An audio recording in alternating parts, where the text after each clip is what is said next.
Hi guys, Pam from the Woolly Dragon again. Um, Wanted to show you my efforts with dehydrating peppers and then zipping them into pepper powder. Pretty simple. So end of the year, end of fall, before we got this big freeze, I went through and picked a bunch of both the green and the red peppers that I had still on the plants. And I put a bunch of them, the red ones, cut them up into strips and then in little cube kind of deals, de-seeded and de-stemmed and all that kind of good stuff. Put it in the dehydrator, about 130 degrees, and we have high humidity around here in Tennessee sometimes, so sometimes it's a little problematic. So what I did was I went ahead and put them on the dehydrator for about 12 hours.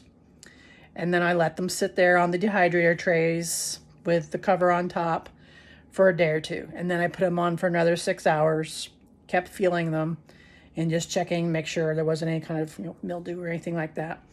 So this has been going for a while. It's been going for at least 2 weeks or so now. The other main impediment to my process was the fact that I couldn't find my little coffee grinder that I have specifically for grinding up spices and dehydrated veggies and stuff like that.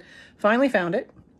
I evidently was thinking back to the last little spice grinder, coffee grinder that I had that was black. So I've been looking for the last week for a black one, and it is in fact white. And it was one of those cases where I was looking for something else, open up the cupboard, there it was. So, getting to it. So, I'll show you what I've been doing. Here's my dehydrator.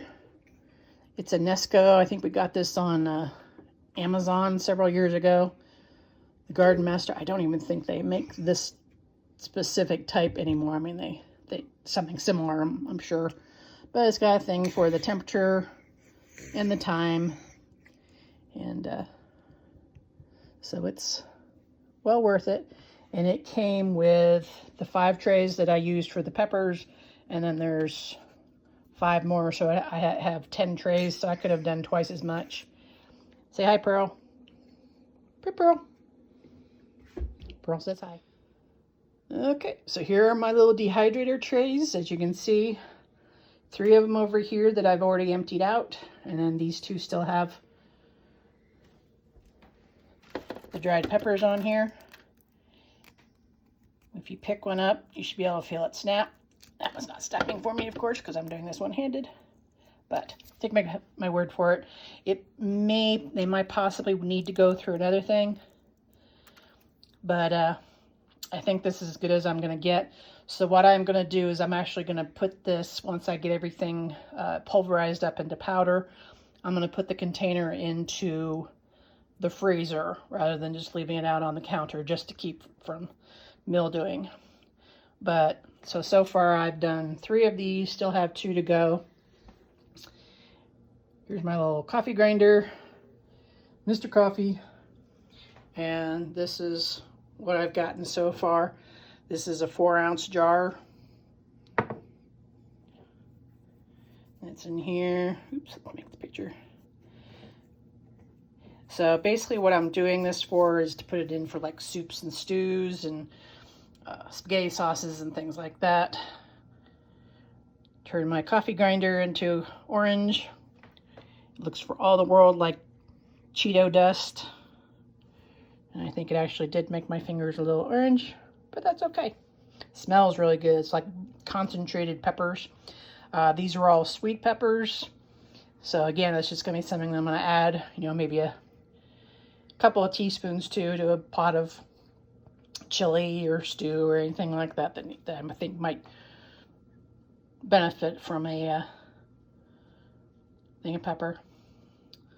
So each one of these little trays, obviously started off much larger pieces, and then they've all shrunk down to little raisins, pepper raisins. So each one of these trays holds just enough to fill up my little coffee grinder here. Zip it, throw it in the thing. I'm probably not going to have enough room for all 5 trays for this thing. There's going to be just enough to put in this one. So this jar will go into the freezer, labeled it, so I know, remember what it is. The 5th tray over here will probably, I'll just leave it on the counter to be used sooner rather than later.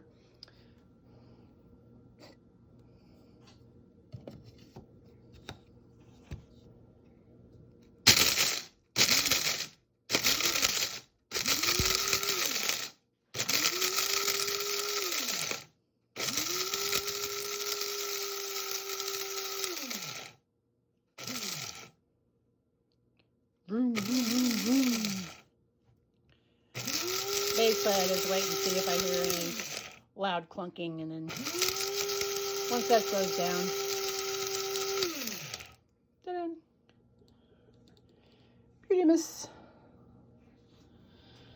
Okay, here's the final results. So here is the full jar labeled. I put a piece of tape on top of the lid, wrote on it what it was.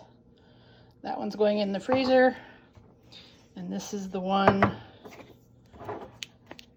This was a lid off of some Parmesan cheese that I just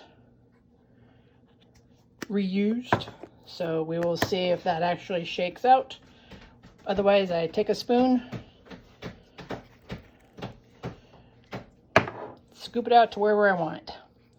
Might also be good for like doing like cheese balls and dips. Possibilities. Cool. All right, that was quick and easy. Thanks, guys. Bye.